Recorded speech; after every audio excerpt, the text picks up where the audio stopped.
Welcome to the dark side of bedtime. You're listening to Mr. DarXnights. Turn off the lights, let the rain fall, and whatever you do, don't answer the radio unless you know who's calling. Tonight, you'll hear 5 terrifying police call stories, ones that were never meant to be recorded. Sit back, close your eyes, and let the nightmare begin. Story 1. It was a typical Friday night in the quiet town of Eldridge. The streets were mostly empty, the kind of peaceful, almost eerie stillness that could only be found in small towns far away from the hustle of the city. Officer Kyle Harris was about to experience his first shift as a patrol officer, a job he had always dreamed of but never fully understood until now. Kyle had been through the academy, aced his exams, and finally graduated. But nothing in his training had prepared him for the solitude of the night shift. Eldridge wasn't exactly a crime hotspot. In fact, most of his patrol would be uneventful, a quiet drive through the empty streets, an occasional traffic stop, maybe some kids loitering at the local diner. But as a rookie, that suited him just fine. Tonight, however, something felt different. His car, a lone cruiser, hummed as he drove down Main Street. The streetlights flickered in the distance, casting long shadows on the cracked pavement. The radio crackled to life in the patrol car, the static cutting through the silence. Unit 12, this is dispatch. Do you copy? Kyle blinked and grabbed the mic. His heart skipped a beat. He had barely been on duty for an hour, and already the dispatcher was trying to reach him, but it was a voice he didn't recognize. He could hear the faintest trace of static before the voice came through, crisp and clear. Unit 12, do you copy? This is Joanne. Over. Joanne? He frowned. He had just been introduced to the team at the station, but there wasn't anyone by that name. He clicked the mic button and answered. This is Officer Harris. I don't think I know a Joe in here, ma'am. There was a slight pause, just long enough for him to wonder if he was being pranked. Kyle, it's me. Joanne. Do you copy? Over. This time, her voice was clearer, more insistent. His stomach twisted. He wasn't sure why, but something felt off. Joanne? The name was unfamiliar. He tried to shake it off his nerves, but there was a feeling gnawing at him, a sensation that the night was about to take a turn he hadn't prepared for. Joanne, Before he could finish, the voice interrupted again, this time softer, almost reassuring. Kyle, you're going to want to pay close attention tonight. I know the town's not known for much, but something's about to happen. Be ready. There was a hint of something in her voice, something strange. It wasn't just her tone, but the urgency behind her words. It felt personal, as if she knew something he didn't. He pulled the cruiser over the side of the road. The rain began to pick up outside, a steady drizzle tapping against the windshield. He clicked the mic again. Ma'am, I'm not sure what's going on, but you've got the wrong officer. Joanne, right? I haven't heard of anyone by that name. There was another pause. Then the voice responded, but this time it was colder. Kyle, you're not hearing me. I'm not wrong. Just listen. And remember what I told you. The radio went silent. Kyle sat there for a moment, staring at the static on his dashboard. He felt a chill crawl up his spine. Joanne? Was this some sort of prank? Or maybe an error with the dispatch system? He glanced at the dashboard clock. It was just past midnight. He decided to drive to the station and clear things up. But as he drove, he couldn't shake the nagging feeling that something wasn't right. The voice, it wasn't just a mistake. The way she had spoken to him, like she knew him, that wasn't normal. And what did she mean by, remember what I told you? When he arrived at the station, the night was even quieter than before. The dim lights inside the building flickered as Kyle stepped into the dispatch room. Officer Ramirez, a veteran dispatcher, was sitting at the desk, a cup of coffee in hand. Hey, Harris, how's the first night on patrol treating you? Ramirez asked without looking up. I've been getting some weird stuff on the radio, Kyle replied, his voice laced with uncertainty.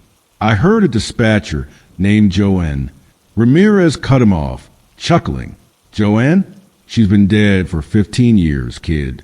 Kyle blinked. What? That can't be right. She just called me. Yeah, I've heard some strange stories, but Joanne, she was in that wreck. Died on her way home from work. They say she still calls in sometimes. A glitch, they think. Some kind of freaky radio interference. But nothing to worry about. Kyle stared at Ramirez, disbelief etched on his face. But she knew my name, and she said something about something happening tonight. Ramirez set down his coffee and gave Kyle a more serious look. Listen, kid, you've been on the job for what? A few hours? Things get weird sometimes, especially on the overnight shift. You get used to it. But Kyle couldn't shake it. That voice, the way she had spoken to him, it didn't feel like a glitch.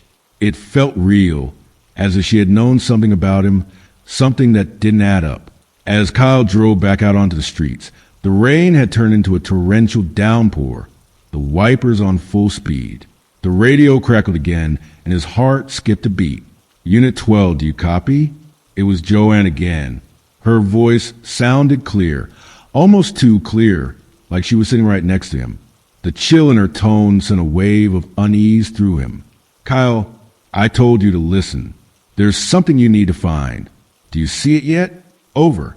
He gripped the mic, fear rising in his chest. Joanne, where are you? What's going on? The voice responded with a quiet sigh, almost like she was pitying him. You don't understand yet, but you will. Just follow the signs. The night will guide you.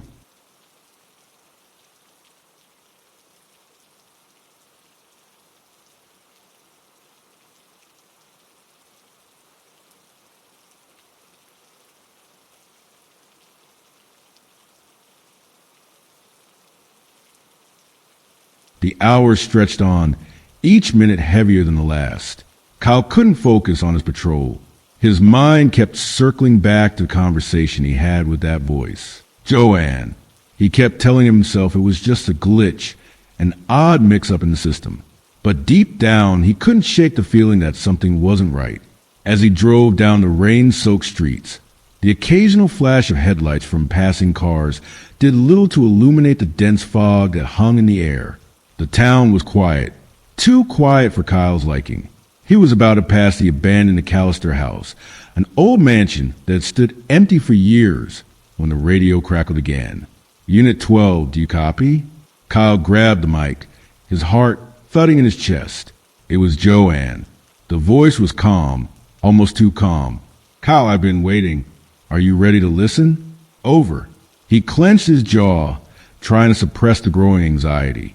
I'm listening, he said, his voice shaky. What do you want from me? The voice on the other end seemed almost amused.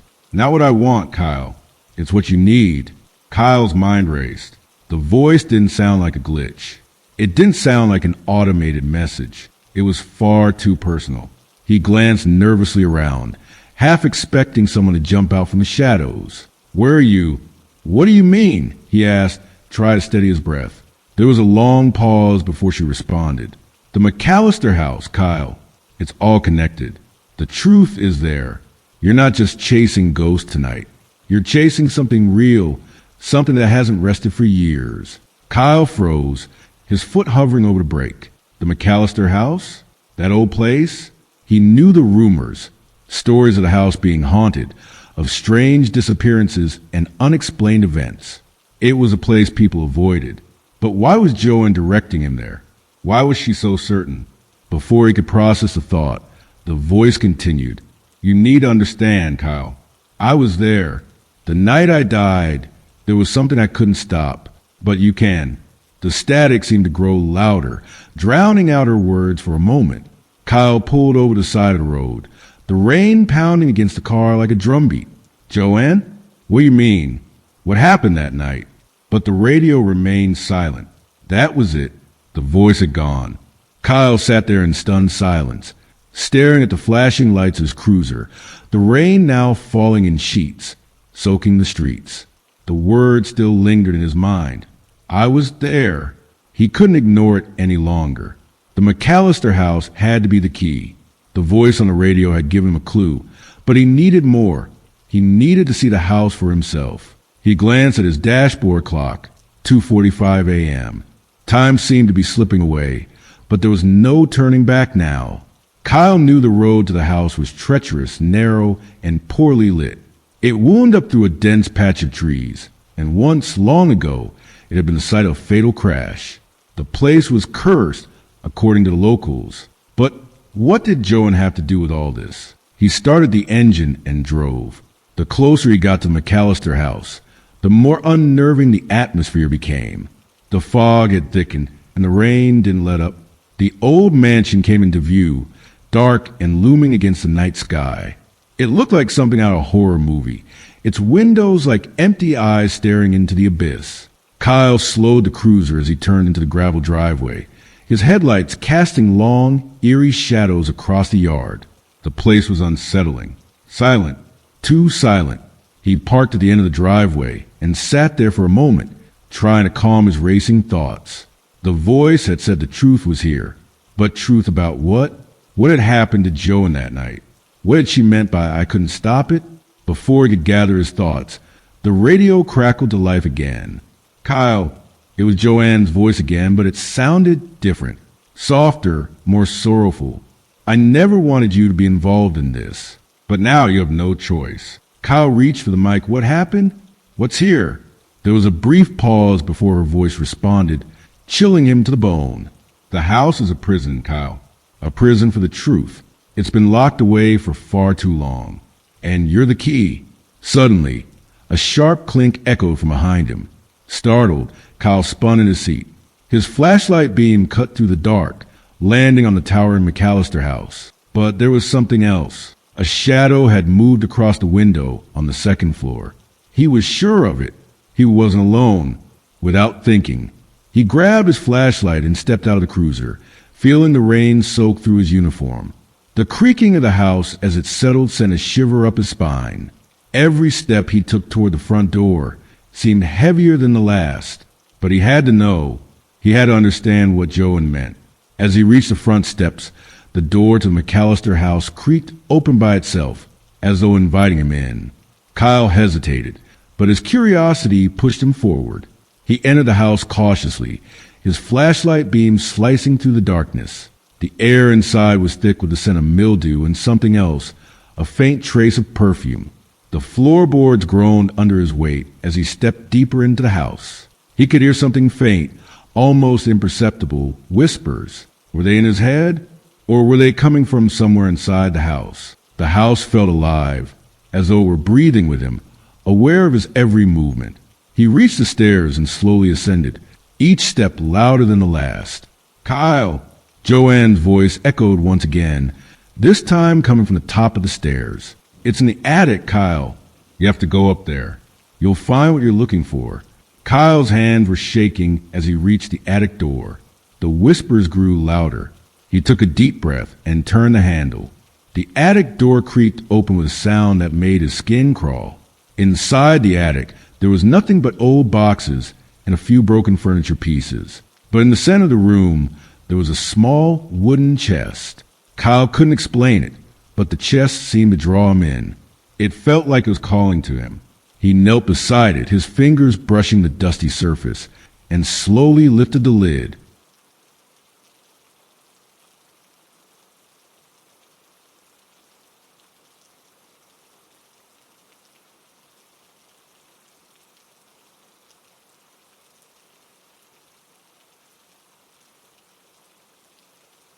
Kyle's heart raced as his fingers touched the edge of the chest. The dusty air in the attic felt thicker, almost suffocating, as if the house itself was holding its breath, waiting for him to uncover whatever lay hidden inside. His flashlight trembled in his hand, casting eerie shadows on the walls. With a final hesitant motion, he lifted the chest lid. Inside, there was nothing but an old police badge, a faded photo of a woman in a police uniform, and a worn-out notebook. Kyle's breath caught in his throat. The photo was unmistakable Joanne. Her youthful face stared back at him from the photograph, smiling under the bright lights of a police event. But this wasn't the Joanne he knew, the Joanne who had been on the radio with him. This was a younger version of her, full of life and hope. His fingers trembled as he reached for the badge. He flipped it over, and etched on the back was a number, 1503. What does this mean? Kyle muttered under his breath. He didn't understand, but he felt a deep, growing sense of dread. The house had been silent, but now it seemed to be alive with an unnatural energy. The air itself seemed to hum with tension. He turned his attention to the notebook, its pages yellowed with age. As he flipped through, the handwriting became more frantic, more desperate. The first few pages were filled with standard police notes, nothing out of the ordinary. But then it became something else entirely. The entries started to detail cases, strange disappearances, unexplained events, and chilling encounters. The final pages, however, were the ones that caught Kyle's attention. July 21st, 2005. I can feel something following me. The cases have gotten worse. The disappearances more frequent. I think someone is watching me. I don't know if I'm safe anymore. I keep hearing things in the walls, in the floors, voices I can't explain. Am I losing my mind? The writing grew more erratic as the entries went on, and Kyle's pulse quickened as he read the next one. August 4, 2005. I saw it today. It was a man in a dark suit. He wasn't alive. I swear to God, I saw him standing behind me in the hall. His eyes, they were empty, hollow. But the worst part, I don't think he's alone. I think the house is trying to tell me something. I think it's trying to keep me here. I don't know if I'll make it out alive. The last entry was dated August 14th, 2005. It was short, almost incoherent. It's too late. He knows. I'm trapped. I can hear the whispers in the attic, in the walls. He's here. Help me. Kyle's mind raced as the weight of the notebook settled in. Joan had been investigating the same house, the same disappearances, and the same strange occurrences that seemed to follow her. What had happened to her? Why had she died under such mysterious circumstances? And what was the connection between the badge, the photo, and the notebook? Suddenly, the radio crackled to life once again. The voice was unmistakable. Kyle! Joanne's voice was faint, as though she were speaking from the other side of a vast distance. It was broken, barely audible over the static, but he could still hear the fear in her tone. It's not just a house. It's a prison. The man in the suit, he's the one who's been trapping us. Trapping me. Trapping you. Kyle swallowed hard, his hands shaking as he held the radio. What do you mean? Who is he? Why can't you leave? There was a long pause, and Kyle's stomach churned as he waited for her response. He could hear her breathing through the static, her voice coming back in quick bursts. He's not a man. Not really. He's something darker. Something that feeds on fear. This house is his lair. And now that you're here, the transmission cut out abruptly, leaving only the harsh crackle of static in its wake. Kyle's heart pounded in his chest. What did she mean? Something darker? Was the house itself haunted by something more malevolent than he could comprehend? As he stood there in the attic, the temperature seemed to drop. The chill spread over his skin, making his breath visible in the air. The darkness around him seemed to press in closer, suffocating him. The shadows in the corners of the room began to move, shifting in unnatural ways. He wasn't alone. Kyle! The voice came again, but this time was more urgent, more frantic. Joanne's voice was filled with terror. Get out of there. He's coming. You need to leave. Now. Before Kyle could react, the attic door slammed shut with a deafening bang, trapping him inside. He spun around, trying to find another way out, but the room felt like it was shrinking, the walls closing in around him. The shadows seemed to grow larger, more tangible, reaching out toward him. A cold, malevolent laughter echoed through the attic. Kyle's blood ran cold. You should have stayed away, Kyle. The voice was low, distorted, and came from everywhere. The man in the suit. Kyle grabbed the notebook and the badge and rushed the window, hoping to break free, but the glass refused to budge. He felt the presence behind him, the weight of something watching him, waiting. He was trapped. The air was thick with something far worse than fear. It was the sensation of being hunted, of knowing that the end was near. The radio crackled again, but this time it wasn't Joanne's voice. It was something darker. You shouldn't have come here, Kyle. Now you're mine. The temperature in the attic plummeted, and the shadows and corners of the room grew darker, more solid, as if they were no longer just shadows, but creatures of the night. Kyle's pulse raced. The house was alive with something malevolent, something far worse than anything he had ever encountered. The man in the suit was here, and Kyle was his next victim.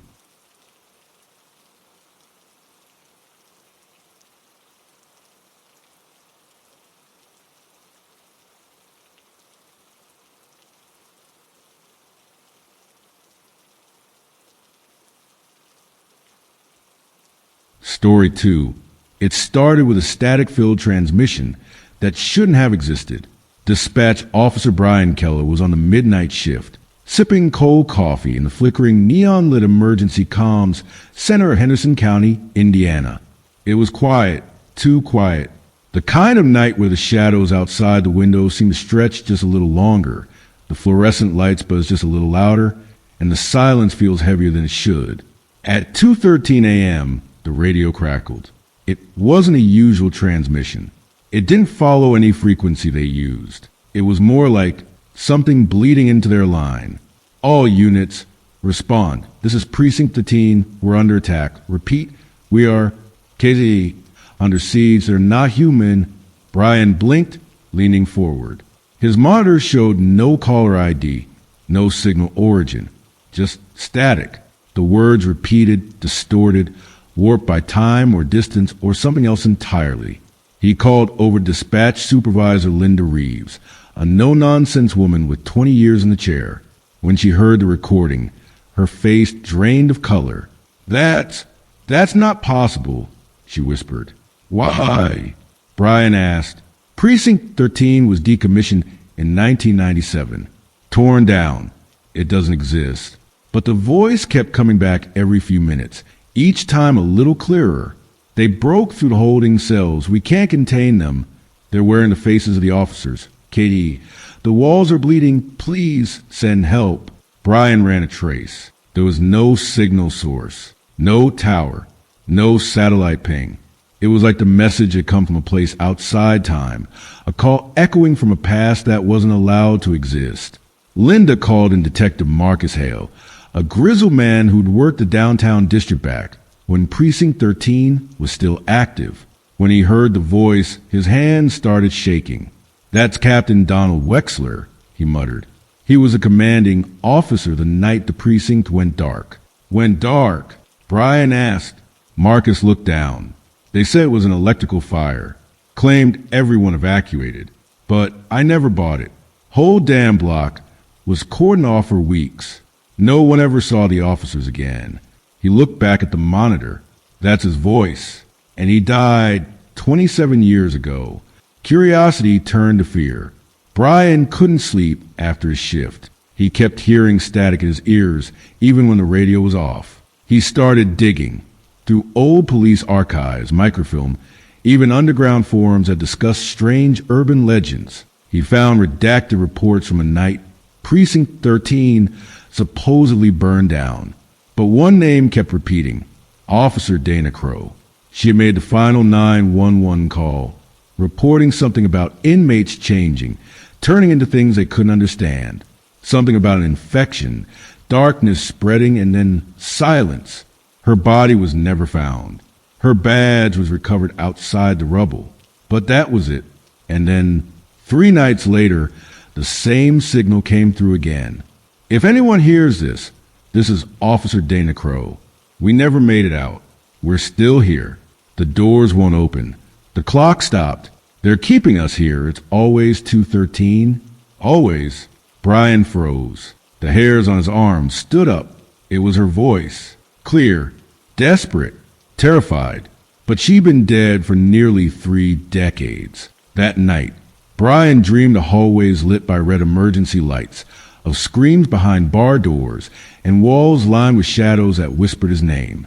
He woke at 2:13 a.m., soaked in sweat. His bedside radio, which hadn't worked in years, was softly playing static. Brian? He unplugged it, threw it out the window, but the whispers kept going. In his shower, in the office, even in the background of phone calls. Dana Crow was trying to reach him.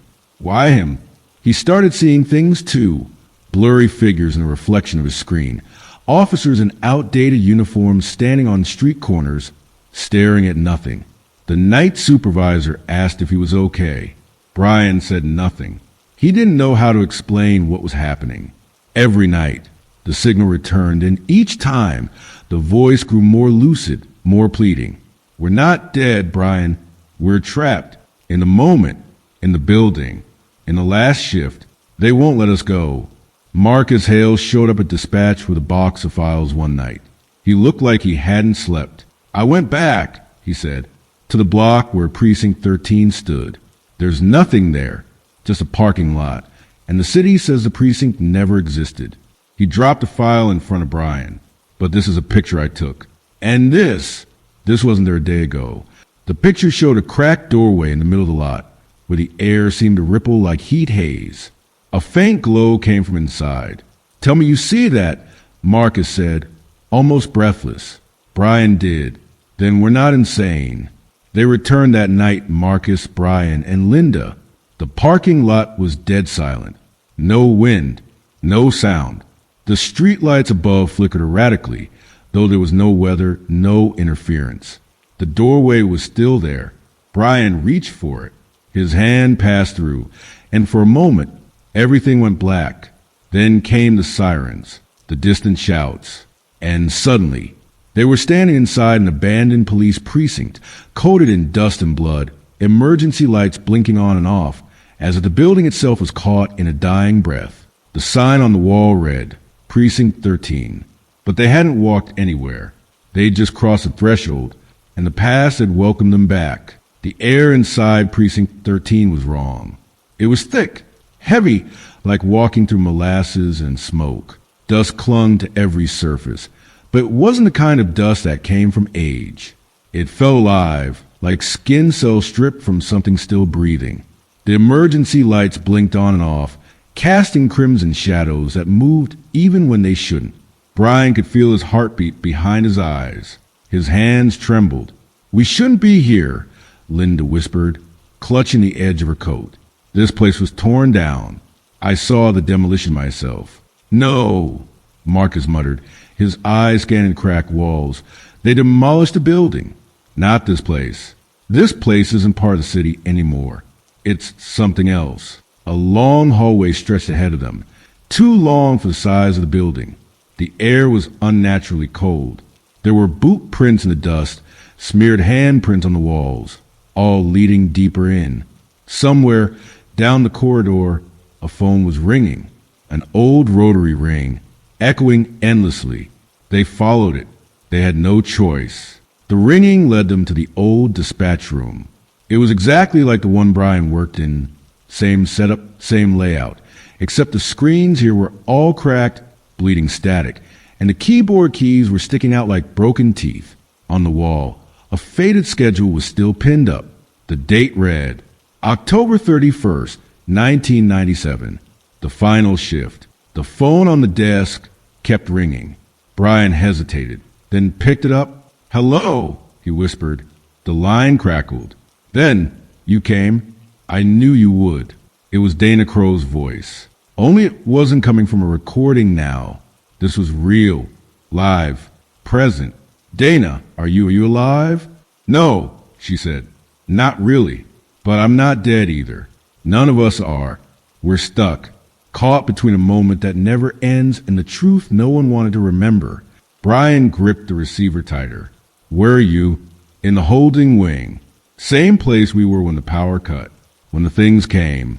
Marcus grabbed the phone and pressed his ear against it.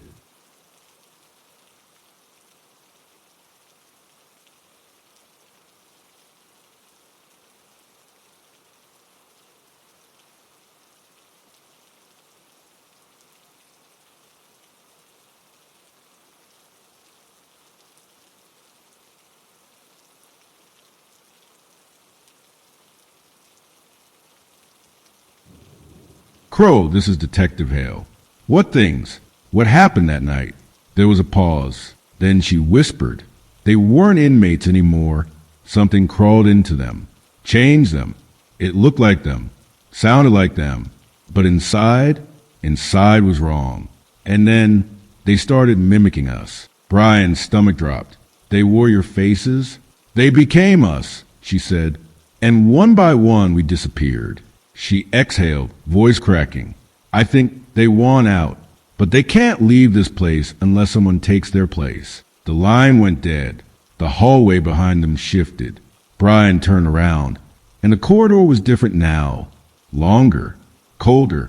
The lights weren't just flickering. They were dimming one by one. Linda's voice wavered. We need to leave. Now. But the exit was gone. The doorway they had stepped through earlier was no longer behind them. It was now just more hallway. The building was folding in on itself, changing. A door creaked open down the corridor. A silhouette stood there, an officer in uniform. He didn't move, just stared. Hey, Marcus called out, stepping forward. Hey, we're not here to hurt you. We're here to help. The figure tilted its head, then smiled. Brian gasped. The face, it was his, exactly his face, down to the scar on his eyebrow. But the eyes, they were empty sockets, bleeding black. The double took a step forward, then another. Marcus raised his flashlight, and the thing hissed, vanishing into the shadows like smoke. What the hell was that? Linda said, her voice trembling. Brian backed against the wall. They can copy us, just like Dana said. They were our faces, and if they catch us, they'll replace us. They ran. Door after door led to places that didn't make sense. Interrogation rooms the size of football fields, evidence lockers full of melted tape recorders, booking rooms with chains hanging from the ceiling like vines. And always the sound of that ringing phone. Sometimes it came from inside the walls, other times from inside lockers. And every time they answered, it was Dana warning them. You have to reach the elevator, she said once. It's the only way down to the sublevels. That's where the last call was made. That's where the signal still echoes. They found the elevator at the far end of the building. The doors were rusted shut, but when Brian pressed a button, they screeched open like they'd been waiting for him. The inside was pitch black. This is a bad idea, Linda said. Marcus stepped in first. Everything about this night is a bad idea, but we're in it now. Brian followed. Linda last. As the doors closed, they heard the whisper of footsteps behind them. Bare feet skittering quickly, the kind of steps that don't belong to anything human. The elevator shuddered, then descended. There were only 2 floors marked, L1 and L2. Brian hit L2. As they descended, the lights inside flickered. On the mirrored elevator wall, they could see their reflections, except Linda's was looking the other way, away from them, facing the wall. She noticed too, screamed. Brian turned. Linda was fine, facing them, terrified, but her reflection slowly turned its head back toward her and smiled. The lights went out. They landed with a jolt. The doors opened. Before them lay the sublevel hallway, lit by red bulbs that pulsed like a heartbeat. The walls were wet, coated with something slick. Every few feet, there were phone booths built into the walls. Old rotary phones inside, each one off the hook, receivers dangling. And every receiver whispered something different. Brian stepped forward, lifting one. We see you.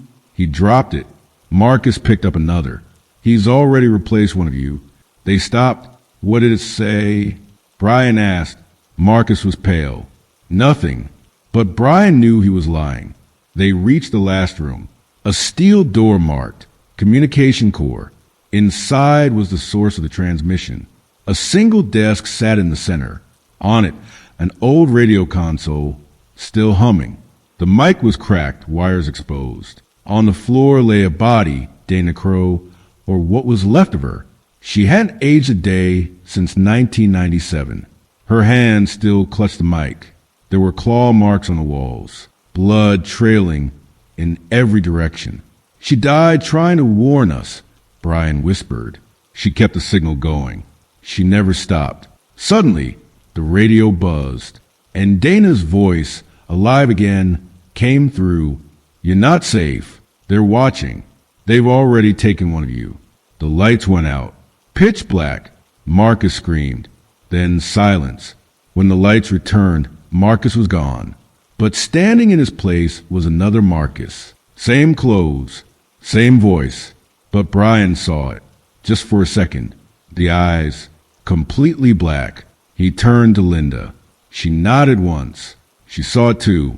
The thing wearing Marcus didn't blink. Brian couldn't move. His throat tightened, fingers twitching toward his belt where his service weapon used to be. But he left it behind, trusting they wouldn't need it. He was wrong.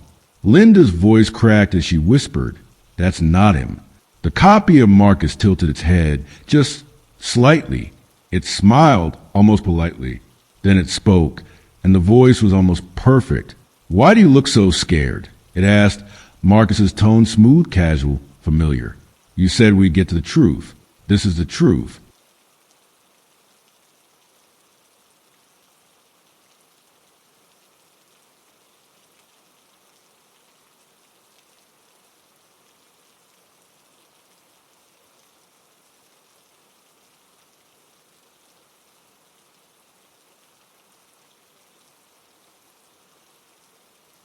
Brian stepped back.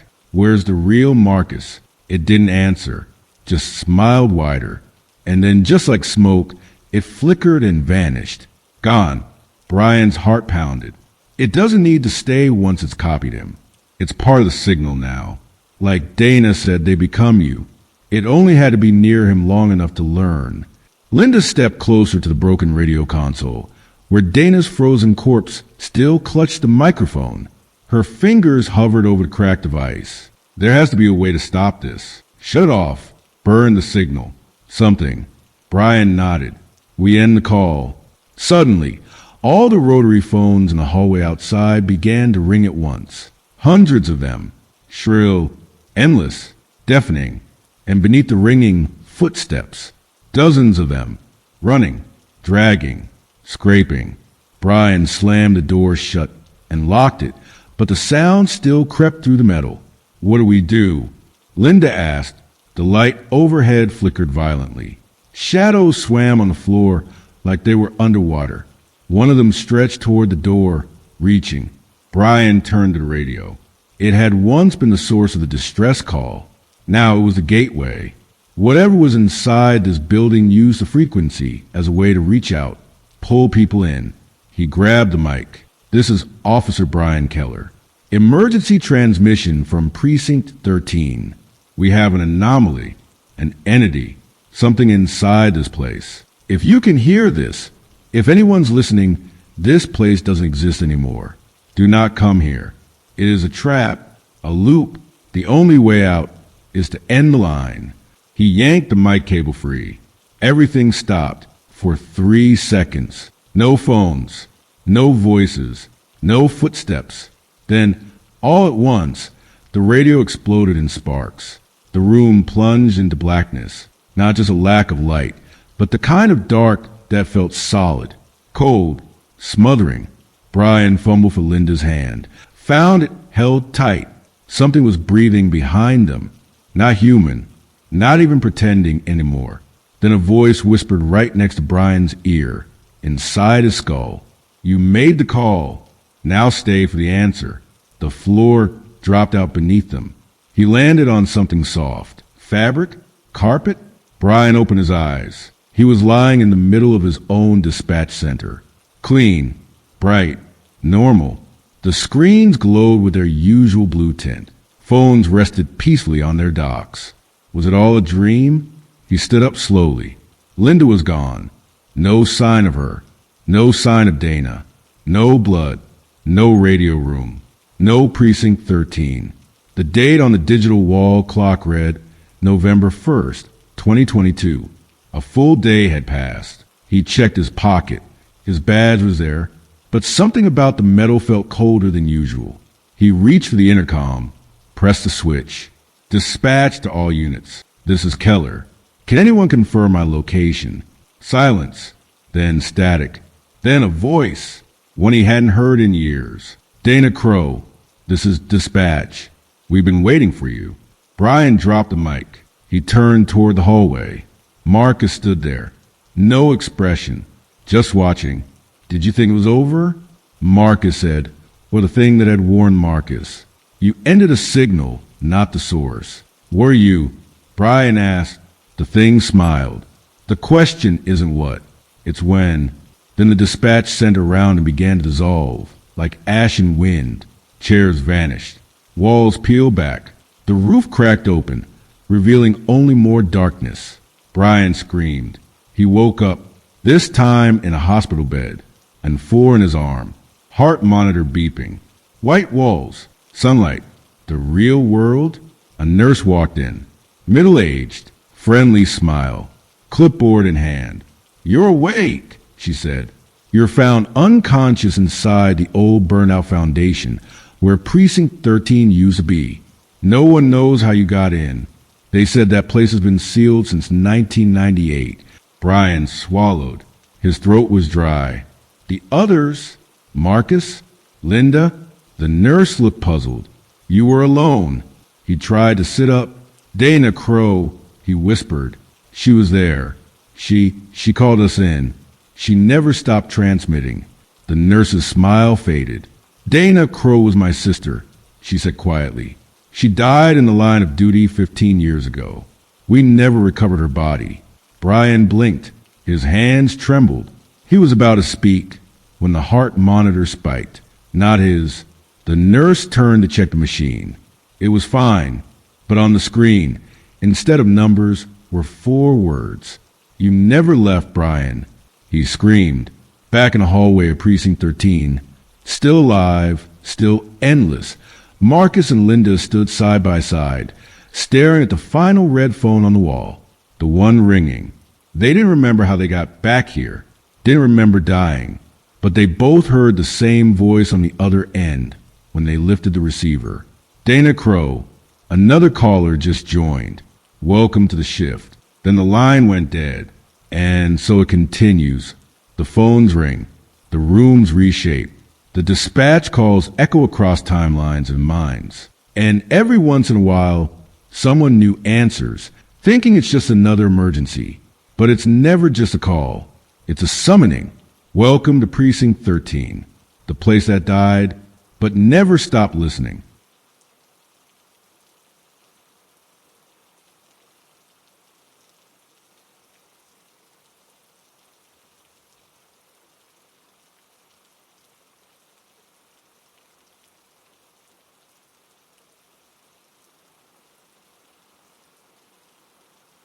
Story 3. There are hotel rooms you walk into and immediately feel something's off. And then there's room 911. Officer Jared Reeves has seen a lot in his 5 years with the Portland Police Department. Drugs, domestic calls gone bad, even a suicide or 2. But he'd never had a case like this. Not until the third 911 call came from the Fairmont Crest Hotel. Same floor, same room, no answer. Just static and breathing. What made it worse was that every time officers were dispatched to room 911, they didn't come back. The reports that they went in, the door closed behind them, and that was it. No exit footage.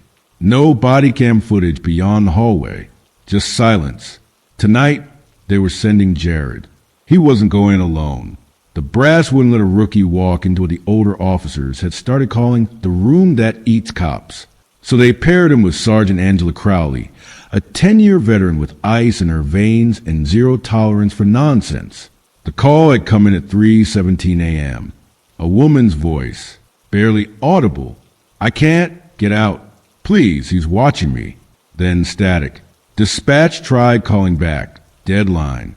Room 911. Again, they arrived at the Fairmont Crest at 3:32 a.m. A washed-out building with flickering neon signage, and a clerk who looked like he hadn't slept since 1998. The kind of place that smelled like mildew and old secrets. Angela showed her badge. We need the key to room 911. The clerk didn't even blink. He reached under the counter, slid over a key card. You're not the first, he muttered. You won't be the last. Jared frowned. What's that supposed to mean? But the clerk had already turned his back. The elevator groaned its way up to the 9th floor, pausing with mechanical gasp as the doors parted. The hallway was dim. All the lights were out except one, flickering above room 911. Convenient, Angela murmured, hand on her sidearm. Jared noticed it immediately. The air here felt wrong. He could still hear the hum of electricity, but everything sounded muted, like the hallway was wrapped in cotton. No footsteps, no echoes. Even their radios gave static bursts when they tried to check in. Dispatch, this is Unit 4B. We're on location. Floor 9. Approaching room 911. More static. Then a voice, but not from the radio. From behind the door. Help me. Just 2 words. Jared looked at Angela. She nodded once. They moved forward, guns drawn. Jared's heart hammering in his chest. He slid the key card. Click. The door creaked open. And then darkness. No hallway behind them. No lights. No hotel noise. Just black, still air. Angela shined her flashlight ahead. The beam barely cut the dark. What is this? Jared whispered. They stepped inside. The door slammed shut behind them. Automatically. No hands. The click of the lock echoed too loudly. Angela turned sharply, grabbed the knob. It wouldn't budge. Nope, she muttered. We're not playing that game. She yanked it again. Still locked. Jared turned to look around the room. It wasn't just dark. It was wrong. The bed looked untouched. White sheets neatly tucked. A lamp sat crooked on the desk, casting no light despite being on. There was a TV, old box style, playing static with no sound. And then came the sound. A soft, high-pitched whisper, like someone mumbling behind a wall. Angela swept her flashlight toward the bathroom. The door creaked open by itself. Stay here, she said. Nope, Jared replied, stepping right behind her. They approached. Inside the bathroom, empty, just a sink, an old mirror stained with dark patches, and a tub with the curtain drawn. Angela raised her flashlight. Jared pulled the curtain open. Nothing. Then the sink faucet turned on. All by itself. They both stared. Water poured out, black, oily, like ink. It spiraled down the drain. Jared reached to shut it off, but the moment his fingers touched the handle, he saw something in the mirror. Not him. Not Angela. Someone else standing behind them. A man. Tall. Thin. Pale face. No eyes. Just smooth skin where the sockets should have been. Jared spun around. Nothing. Angela looked too. Did you see that? Yeah. In the mirror. I didn't see anything in the room. Just you. Then something scratched across the wall, just outside the bathroom. They turned slowly. Above the TV. Letters were being carved into the wallpaper one by one, as if by invisible fingernails. Don't listen to him. Angela stepped toward the writing, flashlight trembling slightly. I don't like this. Suddenly, the room's phone rang. A sharp, mechanical jolt in the silence. Jared nearly jumped out of his skin. Angela reached it first. Don't, Jared warned. But she already had it in her hand. She didn't speak. Her eyes just widened. Her mouth moved, but no sound came out. Then she slammed the phone down and said, We need to leave. They ran to the door. Jared grabbed the knob, but it wouldn't move. Angela shoved her shoulder against it. Nothing. They were locked in. Then the room changed. The temperature dropped. The bed caught fire, but gave off no heat. The windows cracked. The mirror in the bathroom screamed and shattered. And the voice on the phone returned. But this time they both heard it. You were warned. Then silence. Angela turned toward the wall behind the bed. Another message carved slowly into the plaster. You're part of it now. And then the floor started to move. Not shake. Move. Like the entire hotel room was shifting locations. Angela aimed her flashlight at the ceiling. Is it getting lower? It was. The room was shrinking. Jared stepped back toward the bathroom. But the door was gone. Just solid wall now. No exit. No way out. Then something knocked from inside the TV. 3 hard knocks. Angela raised her gun. The screen went black. Then an image blinked to life. A police officer. Badge number barely visible. It was Jared. But not him now, a version of him, on the floor, bleeding, whispering. The image stared directly into the screen and mouthed, "Don't trust her." Then the screen cracked. Angela's voice was cold. "Turn that off." Jared hesitated.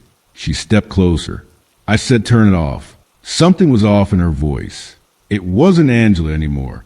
He backed away slowly, eyes darting toward the door. Angela grinned, and in a voice that was not hers, it whispered, "You answered the call." Then the lights went out. Darkness swallowed everything. No light, no sound, not even Jared's own breath. He reached out in the void, searching for anything. The walls, the floor, Angela. But there was nothing, not empty air, just nothingness. And then his hand brushed something cold, not metal, not plastic, skin, and it moved. Jared yanked his arm back as a whisper scraped through the silence. "Too late now, officer." The voice came from behind his right ear, but when he spun, he was still alone. The darkness began to change. Shapes formed. The hotel room came back, but warped. The walls twisted at odd angles. The furniture was upside down. The floor was rippling like water, but solid to touch. Room 911 was no longer bound by physics or logic. Jared was inside something else, and he wasn't alone.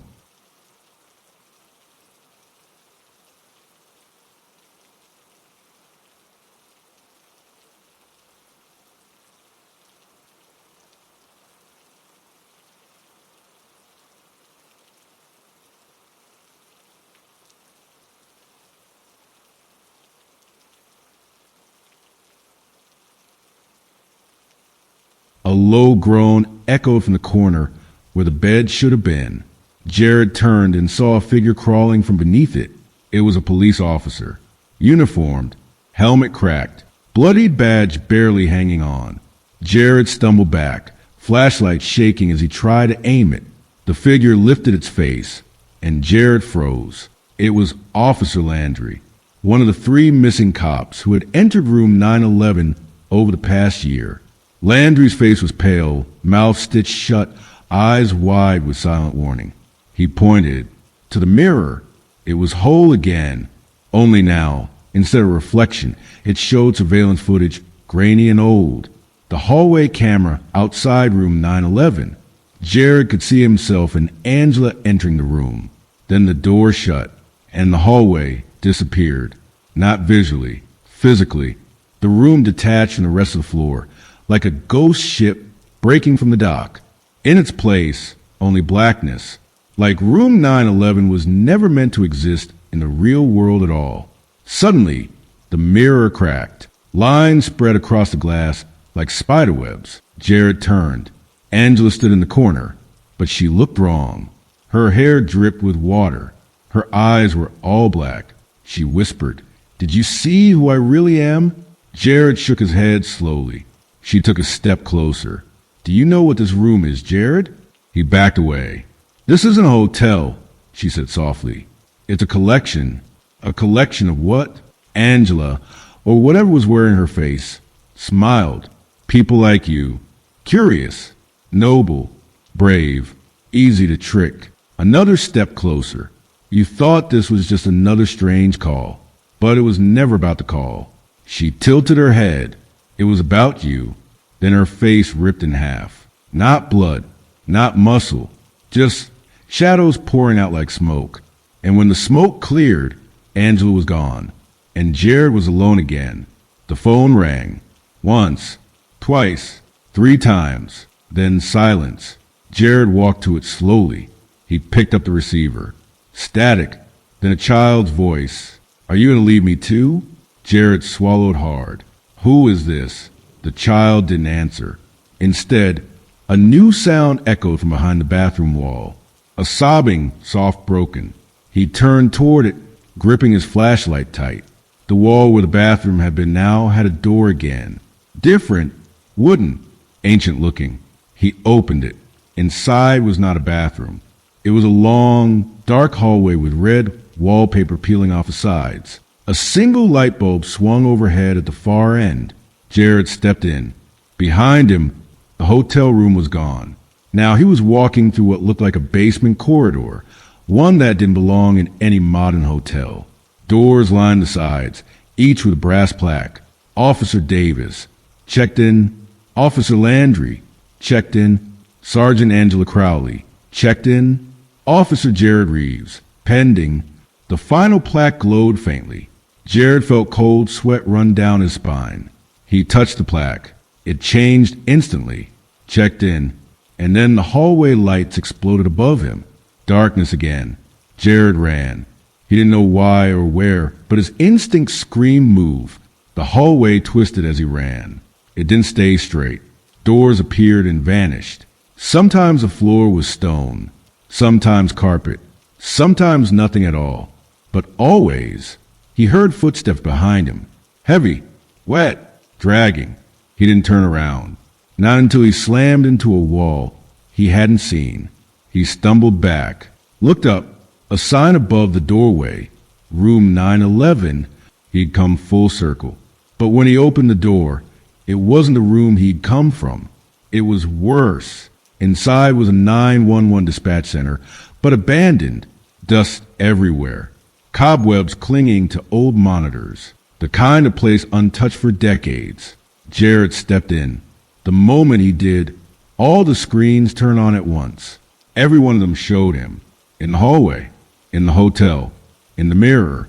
Even now, inside this room, each camera a different angle. Some from positions that should have been impossible. From inside his eyes. Then the speakers turn on. Static. Then a voice. Familiar. The voice from the original 911 call. "I never left," it whispered. "I've been here since the fire." Jared froze. What fire? The lights flickered.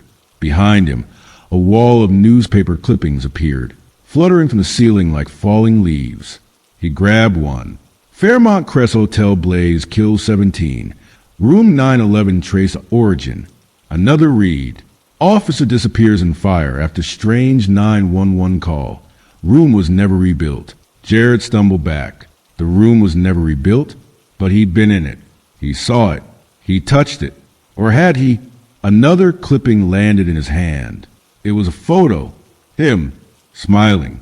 Graduation day from the academy. Below it, a caption. Newest officer still missing. Last seen entering burnt section of Fairmont Hotel. Jared dropped the paper. "No," he whispered. "That's not possible." The air grew cold. The monitors blinked out, replaced by a single image. Room 911, engulfed in flames. Inside, a figure stood in the fire, untouched. A woman, face melted, eyes hollow. She stared directly through the screen and said, "You came to save me, but you can't. You never could. You died here, Jared." The screen went black. Silence. Jared looked down at his hands. They were burned, charred, flesh flaking away like old bark. He screamed, but no sound came out. Only ash. Then the dispatch room collapsed, walls folding inward like paper. And Jared fell, down, down, into black. And when he opened his eyes again, he was back in the hotel hallway. Room 911 in front of him. Angela standing beside him. Same moment as before. The door still closed, as if nothing had happened. Angela looked at him and said, "You ready?" Jared couldn't speak, because he remembered it all. He remembered dying. Room 911 wasn't a room.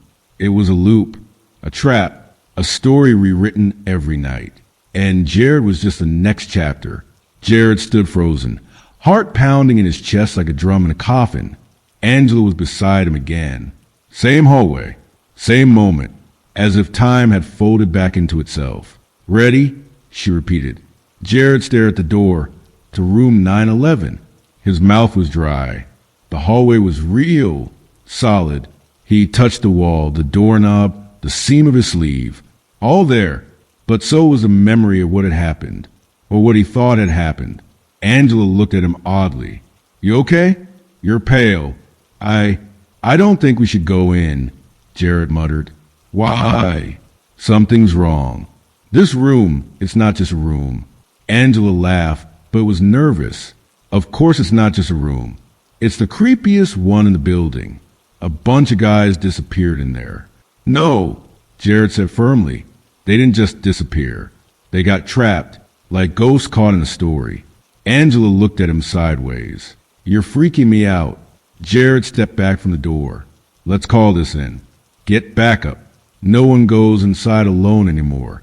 Angela narrowed her eyes. Reeves, did you hear something I didn't? What happened while I was in the bathroom? He didn't answer. Couldn't, because he remembered watching her melt into shadow. He remembered seeing himself die.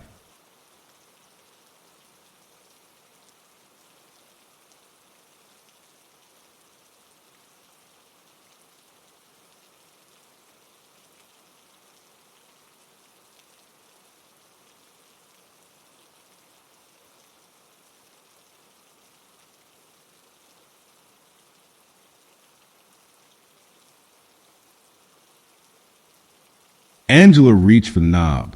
Jared grabbed her wrist. Please, don't open it. And then the door creaked on its own. Neither of them touched it. Room 911 opened. Darkness inside. Still, cold, and from within came the unmistakable sound of a radio crackling to life. Officer Reeves, respond.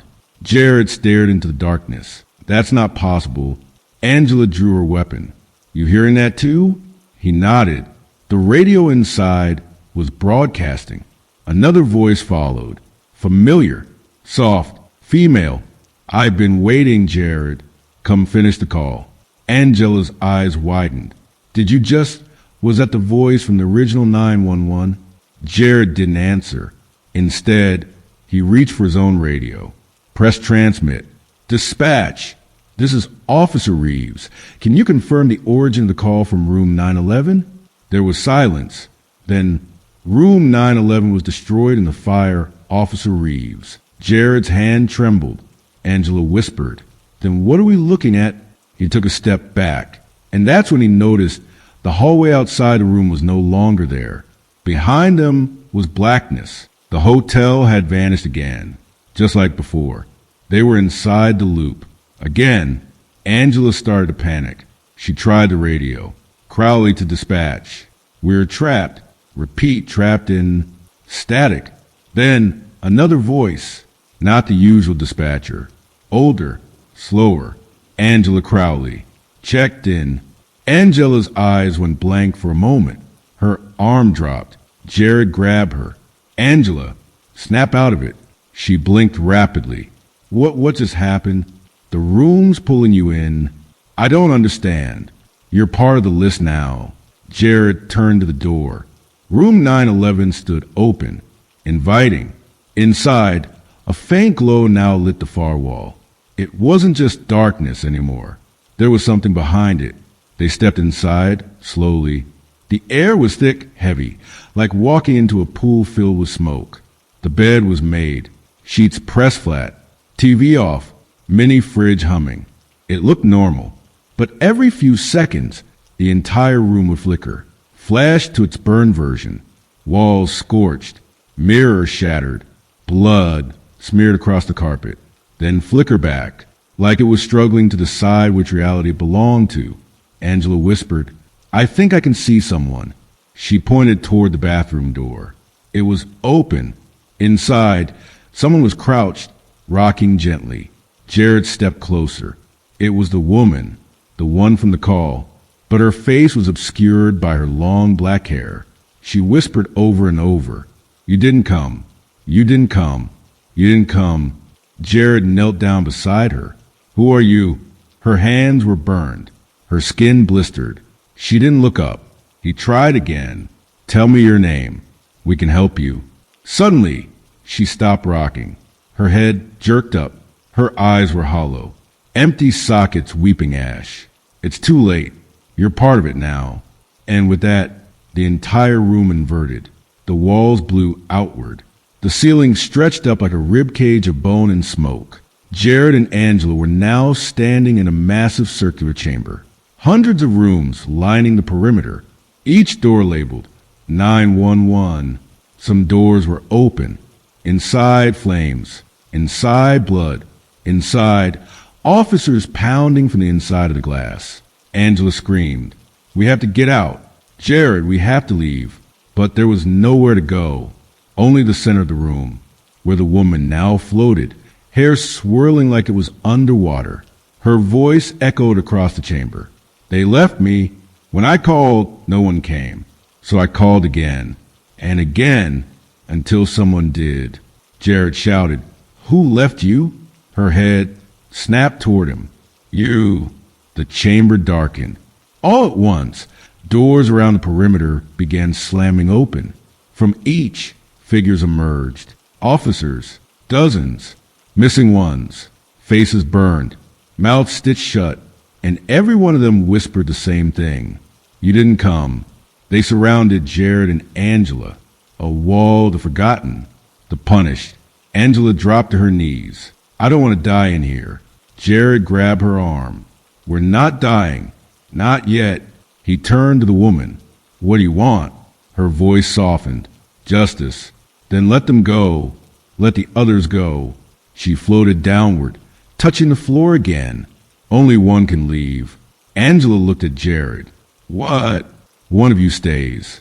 One of you tells the story. That's the price now. Balance." She pointed toward the wall. A door appeared marked exit. Jared turned toward Angela. "You go." "No. No way. You still have family.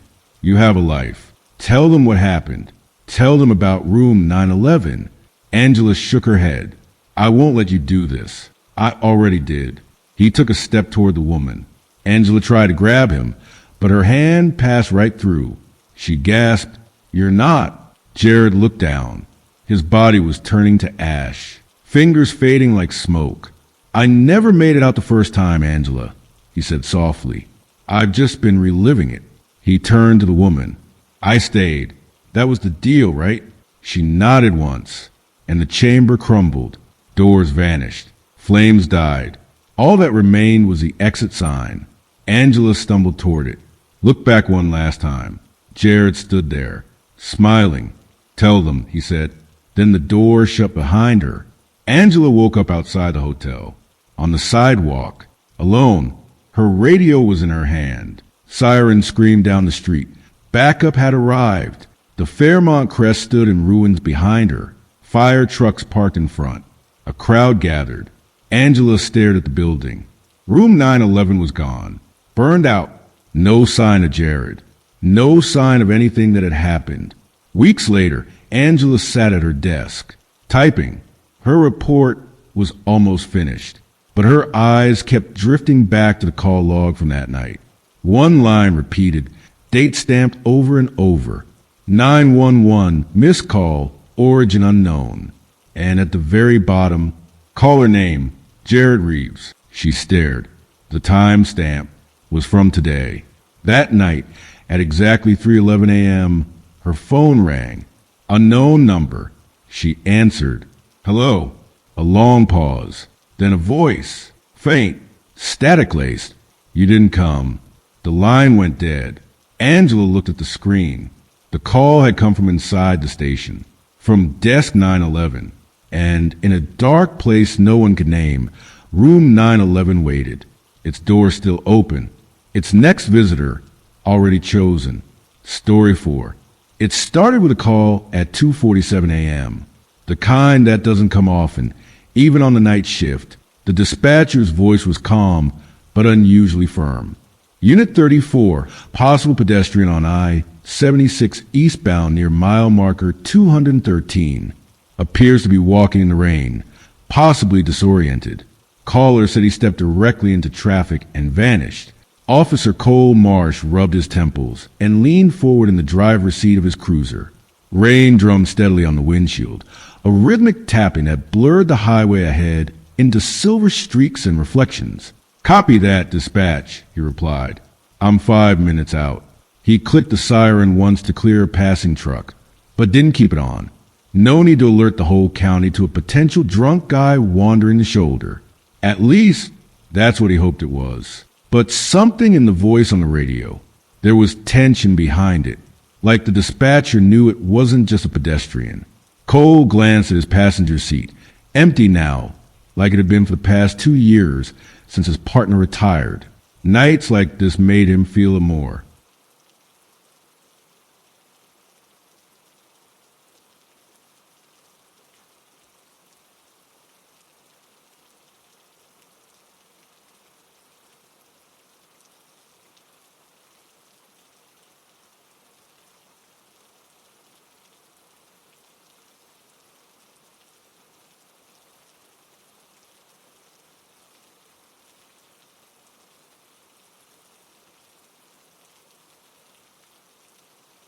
He eased the cruiser onto the right shoulder of I-76 and slowed as he approached the reported mile marker.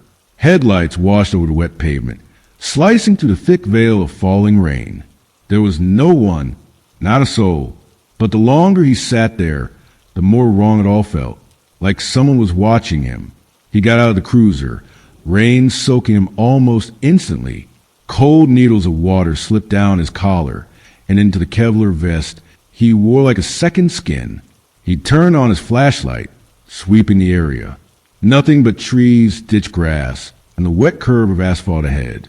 Dispatch, I'm at marker 213. Negative on visual. No sign of pedestrian.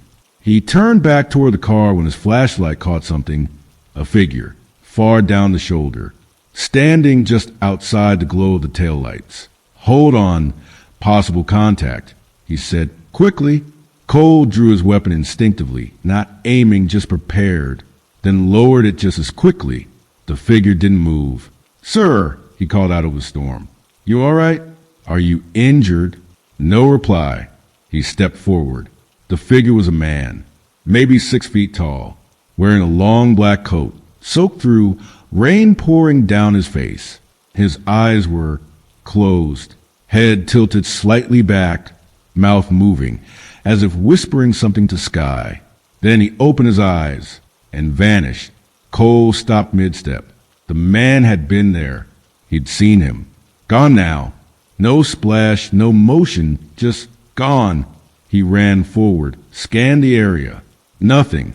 No footprints. No sign anyone had stood there seconds ago. The rain was relentless, but not enough to erase someone completely. Dispatch, Cole said, voice low. I had visual on a subject.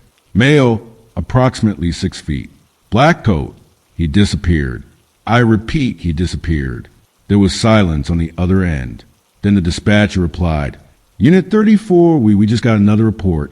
Eastbound cam on mile marker 217 picked up the same individual. Timestamp says it was 20 minutes ago. That's impossible, Cole replied. I just saw him now. Dispatch hesitated. Sir, the camera logs show the footage was recorded 20 minutes before your call. Cole got back into his cruiser, soaked and tense. Something was wrong here. Very wrong. That night was a beginning. Within the next week, 5 more reports came in. Different officers, different counties. Same man, black coat, walking in the rain. Each time, he appeared on highway traffic cams, silent, unmoving. And every time, officers responded, only to find nothing. No footprints, no tire marks, no one. Cole began reviewing the dashcam footage from his cruiser that night, frame by frame. Nothing showed up, no figure, no sign. But he remembered seeing him, remembered the water dripping off his chin, the way he whispered to the storm. He remembered the eyes. 2 weeks later, Cole drove back to the same stretch of road. This time, not on duty. He couldn't sleep. Something gnawed at him. A tug behind the eyes, a pressure in his chest that wouldn't ease. He stopped at mile marker 213 and got out of the car. The rain was falling again, just like that night, almost like it waited for him. He stood on the shoulder, flashlight off, listening, watching. Where are you? He whispered, as if in reply. Headlights flashed from a semi-truck up the road and silhouetted a shape, a man, standing in the center of the road, unmoving. The truck didn't swerve. It didn't slow down. It passed right through him. The driver never even looked back. Cole's breath caught. The man turned toward him. He didn't speak, didn't move, but something in his eyes, empty distant, reached across the rain-soaked darkness and pulled. Cole staggered back, heart hammering. The figure remained. Then, without warning, he took a step backward into the woods and disappeared again. Cole began searching public highway cam footage obsessively. He found forums, Reddit threads, deep web message boards. People had seen him over the past decade, always in the rain, always on highways, never more than a few seconds long. No one ever caught up to him. No one ever touched him. And those who tried, some of them never came back. One report from Oregon in 2019 detailed a rookie officer named Devin Price who disappeared while responding to a pedestrian call in the rain. Dashcam showed him exiting his cruiser, walking toward a figure, and then vanishing mid-frame. The cam glitched for a second, then showed an empty highway. Cole printed the images, every angle of the man, every timestamp. He created a wall in his garage, covered in string and photos like something out of a conspiracy thriller. But he wasn't crazy, because the rain always came before the sightings, and he'd seen him twice now. He began dreaming of him, the same man, standing in the middle of the road, whispering something just out of earshot, always looking straight into Cole's soul. Then came the third time. A report came through at 3:02 a.m. A teenage driver had called in a man walking barefoot along I-76 during a thunderstorm. Said he was smiling too wide and didn't blink once. Cole was back on patrol that night. He didn't hesitate. Dispatch, this is Marsh. I'm responding. He floored the cruiser, wipers on full blast, headlights cutting through sheets of water. The same place, same stretch. He passed mile marker 213. No one. Then, just before marker 214, he saw something in the road. He braked hard. There he was, the man, standing perfectly still. Cole stepped out slowly, hand on his sidearm. "Who are you?" he shouted. The man didn't reply. He smiled, and then he pointed at Cole and whispered something so faint it barely registered over the rain. "You found me." Cole's radio crackled violently with static. "Unit 34, do you copy?" "Officer Marsh, respond." Then another voice came through. Faint, not from dispatch, not from Earth. "Come with me." The whisper echoed in Officer Cole Marsh's ears, even though the lips that uttered it barely moved. "Come with me." Cole stood frozen. The rain fell harder now, soaking through his uniform, turning the world into a blur of water and headlights. The figure in the black coat just stared, unmoving, that eerie smile stretching just a little too wide, too perfect. Then, as Cole stepped forward, something strange happened. The rain stopped, not above him, just around the man. He was bone dry, as if the storm itself refused to touch him. Cole could feel every instinct in his body scream get back in the cruiser, call for backup, pretend none of this was real. But it was real. He had spent weeks obsessing, hunting, connecting threads no one else even bothered to see. And now the answer stood in front of him. "Who are you?" Cole asked again. The figure lowered his hand and turned his back. Then he started walking, slowly, deliberately, into the forest that lined the highway. No path, no trail, just shadows and trees.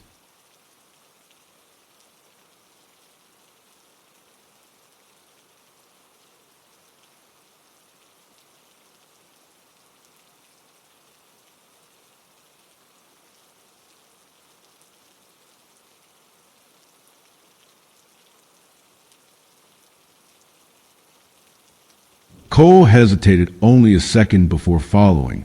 Every step into the woods felt wrong, like stepping out of time. The rain above him suddenly seemed quieter, as if muffled. The figure ahead didn't speak. He just walked, and Cole followed. Branches whipped at his arms. Brambles clung to his pants, but the man ahead seemed untouched by the terrain. Eventually, they reached a clearing, and there it was, a small wooden bridge, broken, rotting, and half submerged in a black stream. The kind of thing that shouldn't exist here. That hadn't existed the last time Cole checked satellite maps. The man stopped at the edge, turned. "Where is this?" Cole asked. The man pointed to the bridge. I walked here, he said finally, a voice like rusted metal. Long ago, in the rain. Then he pointed to the far side. And I never came back. Cole's breath caught. He looked across the bridge. Nothing, just trees. But the silence, it wasn't natural. It was the kind of silence that made your blood remember things you'd never lived through. He turned back, but the man was gone. Just like that. No splash, no footsteps, just vanished. Cole drew his flashlight and scanned the area. The woods were quiet, still, too still. He stepped onto the bridge. It groaned under his weight, was soft with age and moss. With each step, memories he didn't recognize flashed in his mind. Running, screaming, a woman crying, a child's voice whispering, "Don't go." He blinked and stumbled off the other side. The air felt heavier here, colder, like something beneath the skin of the world had shifted. And that's when he heard it. Static, a radio crackling in the distance. He turned toward the sound. There, on a stump, sat an old police radio, one that hadn't been used in decades. It looked rusted, half buried in moss. Yet it was on. Unit 34, do you read? Respond. Cole, please respond. It was his dispatcher from tonight. He reached down, hand shaking. Before he could touch it, a hand grabbed his wrist. Cold, wet, wrong. He spun around, but no one was there. The forest was empty. Still, only the sound of his own breathing and the rain beginning again, but not from above, from behind him, like a wall of water pouring out from somewhere it shouldn't be. Cole backed up slowly. The bridge he had crossed, it was gone. In its place, only trees. No clearing, no stream, nothing. Just an unbroken forest behind him. And in the distance, a figure walking away. Not the man in black this time. A police officer, wearing an older uniform. One from at least 20 years ago. "Hey!" Cole called out. "Wait!" The figure paused, turned, and Cole saw his own face. Younger, cleaner, but it was him. Same scar on the chin from a high school fight. Same dimple in the left cheek. The doppelganger raised a hand, smiled, then mouthed a single word. "Run." Cole turned instinctively, just as the trees behind him began to move, or something inside them did. Shadows rippling through the trunks like smoke underwater. Low whispers began swirling through the branches. He walked into the rain. He never came back. Now you are him. Cole ran, faster than he ever had. Branches tore at his arms. His sidearm clattered against his leg. Rain mixed with sweat and mud blinded his vision. But he didn't stop, not until he burst through the trees and landed hard on the asphalt of the highway. Gasping, shaking, and utterly alone. His cruiser was still there. Lights off, engine cold. He climbed in and slammed the door shut, locking it, then looked in the rear-view mirror. The man in black stood at the edge of the woods, still smiling. Cole didn't speak about what happened for a week. He went back on shift, acted like everything was normal. But it wasn't, because the voice kept coming through his radio. Late at night, not from dispatch, from somewhere else. "Do you see him now, Cole?" He walked still. "He is you." One night, Cole reviewed old missing persons cases from his precinct. Something gnawed at him. He searched the name Devin Price, the rookie from Oregon who vanished in 2019. There was no file, no record, no case, like he never existed. The thread was unraveling. One night, Cole drove back to mile marker 213, just to look, and there he was, the man in black, standing in the same spot. This time, Cole didn't get out. He just watched. But something changed. The man turned, and behind him, Cole saw others, dozens of them, men, women, all soaking wet, all standing just beyond the trees, all watching him. They were the missing. Officers, civilians, travelers, all the ones who'd followed the man into the rain and never came back. They were trapped, frozen in time, waiting, Cole whispered, "Why me?" The man in black raised his hand, pointed to Cole's chest, and whispered back, "Because you stopped looking," then turned and led the others into the forest. Cole sat in his cruiser until sunrise. When daylight touched the trees, the figures were gone. He tried to explain it to a therapist, to a fellow officer, even to his former partner. No one believed him. But every time it rained, he looked, he waited, because deep down he knew the man in black wasn't finished. Not yet. Cole stopped going to therapy, stopped trying to explain it, because the truth couldn't be spoken. It could only be lived. And for the last 3 months, he lived with it every single day, every time it rained, every time the scanner chirped to life, every time the wet footsteps appeared near the precinct door, only to vanish before anyone else noticed. The man in black was still calling him, and Cole couldn't resist the pull anymore. Not after what happened on his final night shift. It started with a 911 call. Unmarked, scrambled, echoed like it was transmitted through a tunnel, but the voice was clear. Male, mid-30s, calm, but terrified beneath the surface. There's a man walking down Highway 42. He's soaked. He looked at me. Pause. He asked for Cole Marsh. Cole froze at the dispatcher's desk when he heard his name. This time it wasn't static. This time it came through official channels. He demanded the call playback. No one else heard it. Only him. They checked the recording. Blank. Just ambient white noise. But Cole had heard it, felt it, like a cord yanked at his chest. That night, he didn't clock out. He drove back out to mile marker 213 with nothing but his flashlight, his service pistol, and the growing certainty that he had to finish what he started. He parked just as the storm rolled in. Like before. Heavy, gray, apocalyptic. He stepped out of the cruiser and looked into the tree lean. There he was, the man in black, waiting. Same smirk, same stillness, same impossible dryness in the middle of the downpour. But this time, Cole didn't hesitate. He walked straight toward him. The moment his boots hit the forest floor, the world shifted. The rain muted. The air thickened.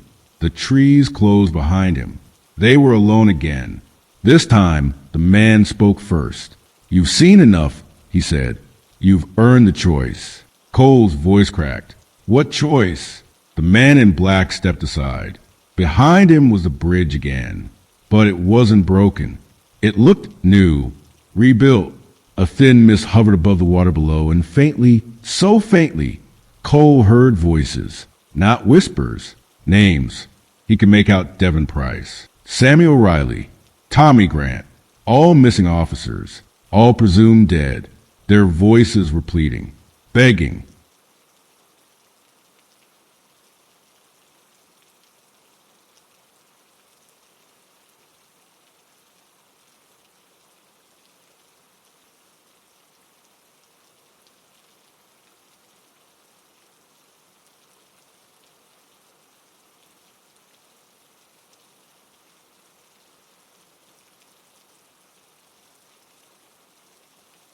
Not for help, for release. The man gestured toward the bridge. You can cross. Bring them back. All of them. Cole narrowed his eyes. What's the catch? The man's grin widened. You already know. And he did, deep in his bones. He felt the truth curl like frost in his blood. If he crossed, he wouldn't return. He'd trade places. He'd be the new walker in the rain. The new figure standing beside the highway, asking for help, dragging others to witness the truth until someone else took his place. It was never just a haunting. It was a cycle, a curse passed on from one lost soul to the next. I'm not ready, Cole whispered. The man stepped closer. But you're the only one who listened, and that broke something inside him. Because he had listened, when no one else cared, he had pieced it together. Followed the trail, faced the terror, and now the souls on the other side of that bridge were counting on him. He closed his eyes, thought about the faces in the woods, all those soaked, frozen spirits, thought about Devin, whispering from behind his badge, thought about the dozens of officers who'd never made it home. He took a breath and stepped onto the bridge. The moment his foot hit the first plank, the world screamed. Not sound, feeling. Like every sorrow, every death, every scream held beneath the earth erupted into his body all at once. But he kept walking, step by step, until he reached the middle. Then stillness. Everything stopped.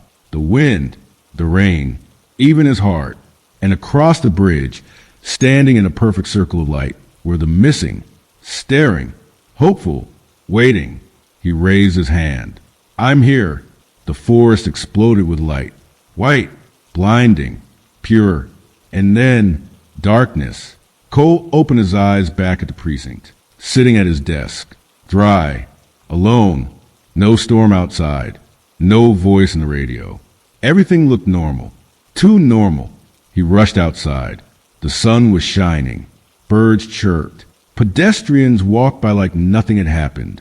He sprinted to the records room, opened the missing persons files. One by one, he searched every name from a bridge. Every officer was listed as found. Alive. Back home. Returned days ago. Devin Price. Tommy Grant. Sammy O'Reilly. All accounted for. All was strange. Confused stories about wandering through the woods in the rain. Until someone led them out. None remembered who, but all described the same voice. Coles. Back on Highway 42, a new report came in. A driver claimed to see someone standing at mile marker 213. A man in uniform, drenched, staring into the trees. When officers arrived, no one was there, but the puddles by the shoulder had footprints, size 11, standard issue patrol boots. And on the nearby tree, freshly carved into the bark, were 2 words, keep listening. Now, every time it rains in that town, there's a call no one can trace, a whisper in the static, a man's voice asking, will you walk with me? And sometimes someone says yes, and when they do, they meet the man who walked into the rain and became something far more terrifying than a ghost. He became the warning, the voice in the radio, the shadow in the storm, the one who listens when no one else will. If you made it this far into the dark, you're braver than most. But the night never ends here. So if you enjoyed tonight's tale, like the video to feed the shadows, subscribe to join the Midnight Patrol, and hit that bell so you never miss a call from the other side. This is Mr. DarXnights, signing off, but the darkness is just getting started. Sleep tight if you can.